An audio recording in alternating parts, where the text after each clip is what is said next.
Thank you, Bill. Now, over the past year, we've done quite a few stories on Delaware's controversial opt-out bill. That bill would have formally allowed parents to opt their kids out of state testing. Now, months after the governor vetoed the bill, some lawmakers wanted to override him.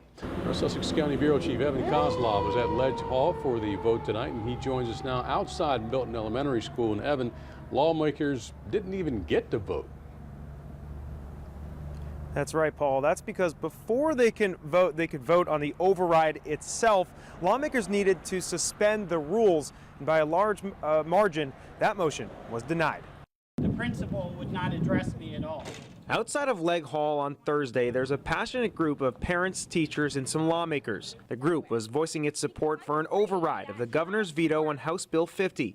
That bill, which was referred to as the opt-out bill, would allow parents to opt their kids out of statewide testing. Dover father Kevin Olant was in the group and explains it's all about parent rights. Our children are not your data, and they are more than test scores. I feel my son suffered immensely just because of the whole standardized testing environment. It's changed our schools. It's taken away each child's uniqueness. But not everyone is in support of the override. That includes Superintendent Susan Bunting from the Indian River School District, who says the tests are essential. She said an override of the veto would be a mistake. We use that to ascertain how well they're doing in classrooms, whether they've met standards at a certain grade level.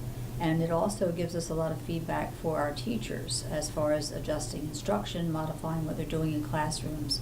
So all in all, we use testing to help students.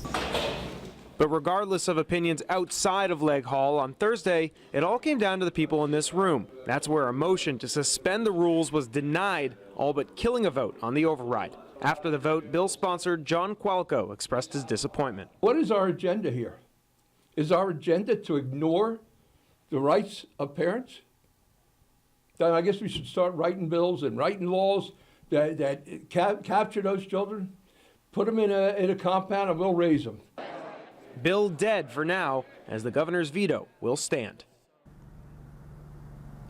Now, Qualco motioned to put that bill on the ready list. As for when that'll be considered by the House, if ever, that's up to the House Speaker. Reporting here in Sussex County, this is Evan Kozlov for WBOC News in Milton. All right, Evan, thanks very much. WBOC reached out to Governor Jack Markell for a response to those who opposed his veto. Here's what Markell had to say, quote, "I believe that a more productive approach to reducing testing than HB 50 is to review all required assessments and eliminate those that are unnecessary, ineffective, or redundant." Governor Markell said that is why the administration will no longer call for 11th graders to take the smarter, balanced assessment in favor of the SAT in Delaware.